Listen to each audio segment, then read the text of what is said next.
안녕하세요. 18장 마지막 강의를 시작을 하도록 하죠. 자, 이제 마무리 지으면 됩니다. 어려운 거 다 지났고요. 자, 뭐 그냥 간단하게 여러분들 저하고 확인학습 정도 한다고 생각을 하시면 됩니다. 자, 지금 보시면은요, 이러한 선언이 있죠. 이게 이제 뭘 의미하는지를 우리는 알고 있습니다. 그런데 이게 다른 사람들이 보기에도 좀 이게 선언 자체가 좀 어렵거든요. 우리는 어렵다고 생각을 하면 안 되죠. 그죠? PTR이 인트형 데이터를 가리키고 이걸 포인터 연산하면은 인트형 4칸 건너뛴다. 이거 어렵게 생각하시면 안 됩니다. 근데 이게 어렵다라고 느껴지는지 보통은 이러한 선언을 주로 좀 많이 활용하는 경향이 없잖아 있습니다. 그럼 이건 뭐냐면은 이거를 뭐 또 뭐고 이렇게 이해를 하지 마시고요. 이거 딱 보니까 어떤 느낌 드세요?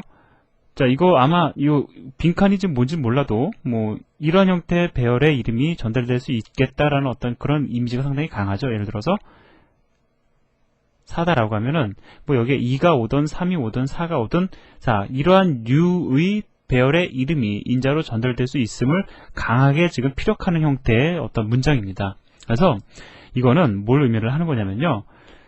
PTR를 통해서 전달되는 것은 배열의 이름이라는 뜻이에요. 그죠? 2차원 배열의 이름이라는 겁니다. 근데 그 2차원 배열의 이름이 인트형 요소를 가리키고 포인터 연산 시 4칸 건너뛰는 그런 형태의 2차원 배열이다라는 뜻인데요. 이거 이렇게 이해하지 마시고요. 이거하고 같은 표현입니다.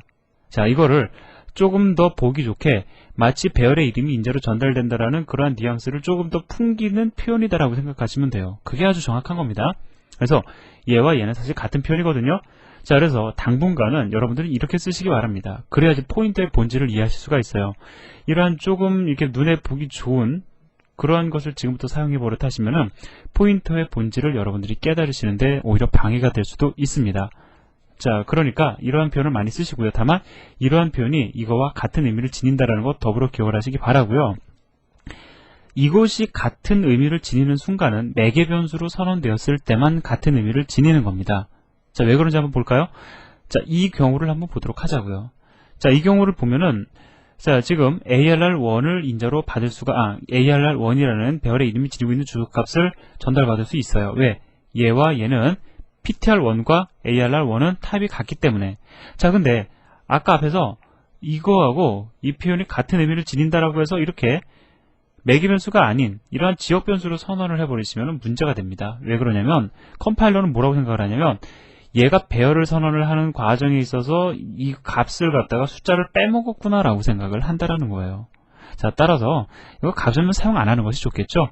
그래서 이러한 이러한 문장이나 같은 의미를 지니는 순간은 매개 변수로 선언될 경우에만 한해서 같은 의미를 지니고, 다만 이러한 문장을 허용하는 이유는 뭐냐면은 좀 가독성을 조금 높여주기 위해서 좀 얘보다는 얘가 표현이 조금 더 부드럽기 때문에 자, 이러한 문장을 허용한다 정도만 이해를 하시면 됩니다.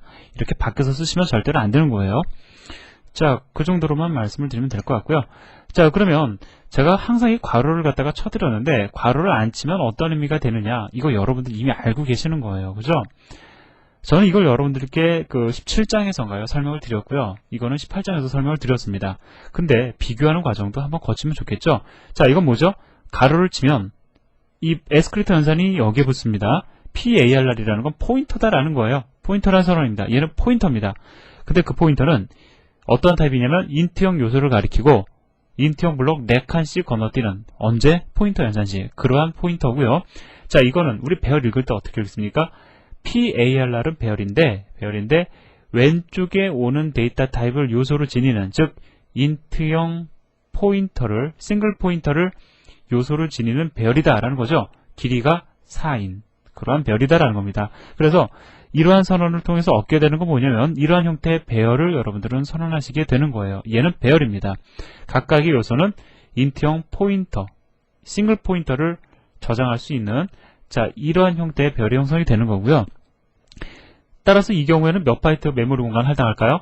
각각의 포인터는 4바이트니까 16바이트가 되겠죠. 얘는 몇 바이트입니까? 4바이트라고요. 왜? 얘는 배열 선언이 아니라 포인터 선언입니다. 근데 얘가 가리키는 포인터의 타입은, 자, 가리키는 요소가 인트형이고 그 다음에 행 단위로 길이가 4인, 그래야지 사실은 포인터 연산시 4칸씩 건너뛰지 않습니까? 인트형 블록을. 자, 이러한 배열을 가리킬 수 있는 포인터가 된다라는 거죠. 너무 많이 말씀드리면 여러분들이 지루해하실 것 같아요. 다 알고 계시는 내용이죠. 정리하시기 바라고요. 자, 이 문제는, 이거 사실 이런 표현 안 쓰거든요, 이런 거. 근데, 이런 걸 또 즐겨하는 사람들이 간혹 있습니다. 그리고 이런 걸 보면서 포인트에 대한 두려움이 생겨요. 자, 이 문장이나 같은 겁니다. 이 문장하고 이 문장은 같은 거거든요? 눈으로 언뜻 보면 잘 안 보입니다. 왜 같은 건지 제가 여러분들에게 수학적으로 지금부터 한번 그 과정을 도출을 시켜보도록 하겠습니다. 한번 도출만 시켜보시고요. 이거 한번 서로 이렇게 바꿀 수 있는 그 과정만 이해하시면 되는 거지. 이거 눈으로 딱 읽자마자 이게 무엇을 의미하는 거다? 물론 그렇게 보이는 사람들도 있겠죠. 하지만 걱정하지 마세요. 저도 그렇게 잘 안 보입니다. 이러한 과정을 거쳐야지만 이게 뭘 의미하는지 알아요. 자, 어떻게 되냐면, 자, 일단 A의 1에 0입니다.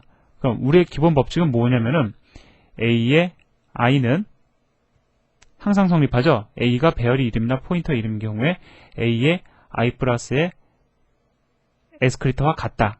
이것을 가지고 우리는 이러한 문장을 만들어낼 수 있습니다. 자, 한번 보자고요. 일단, 자, 요 문장은 무엇과 같은 의미냐면 A 플러스 1의 에스크리터와 같은 개념이죠. 자, 그러면 이걸로 대치를 해봅니다. 그러면 문장이 어떻게 되죠? 에스크리터 A 플러스 1에, 자, 가로 닫아주고 제로가 되는 거죠. 자, 이게 나와버린다고요. 그죠? 따라서 이거는 이거이다. 별로 어렵지 않습니다. 자, 그냥 결과만 도출해 보시면 돼요. 그 이상의 의미가 있는 건 아닙니다. 자, 저도요, 모 교육기관에서 입학시험으로 C에 관련된 프로그램, C에 관련된 문제를 갖다 출제한 적이 있었는데, 그 경우에는 마지못해 이런 문제를 갖다가 내기도 하는데, 사실 이런 거 그렇게 중요한 거 아니거든요? 여러분들이 유도해 낼 수만 있으시면 됩니다. 물론 우리는 이런 선언보다 이런 선언을 많이 써야 되죠. 눈에 봤을 때 코드가 어렵다라는 것은 장점은 아닙니다.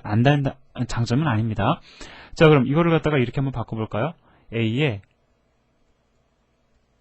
2는, 자, 한번 우리가 중학교 때 수학적 개념을 좀 도입을 해봅시다. 우리가 여기서요, A의 1을 갖다가 제가 대문자 A라는 문자로 치환을 하겠습니다. 그럼 어떻게 되죠? 얘는 A의 2가 되죠. 자, 치환을 갖다가 한 거예요.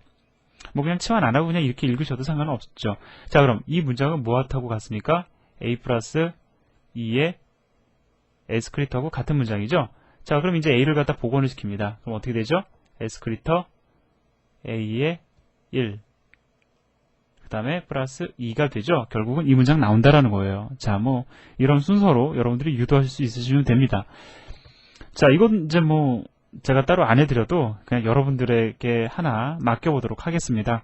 한번 여러분들 고민해 보셔야 되잖아요. 책에서는 제가 여러분들에게 설명드렸으니까 그거 참조하시기 전에 이미 책을 보셨다라고 하면 이미 알고 계실 거고, 안 그렇다고 하시면 이게 이거고 왜 같은지 한번 또 공식대로 나름대로 유도해 보시기를 바랍니다. 자, 그래서 드디어 18장이 끝났어요. 저도 마음이 한결 가볍습니다. 여기까지 여러분들 어렵게 공부해 오셨어요. 자, 이제 남은 거는 19장이고, 그러면 이제 마지막 파트만 남아 있는데, 아마 지금까지 여러분들이 어려움을 겪으셨다 할지라도 지금까지 내용을 완벽히 이해를 하셨다라고 하면 뒤에 있는 내용들은 오히려 더 재밌을 거라고 저는 생각을 합니다. 여러분들 수고 많으셨고요. 다음 시간에 19장의 내용을 가지고 찾아뵙도록 하겠습니다. 고맙습니다.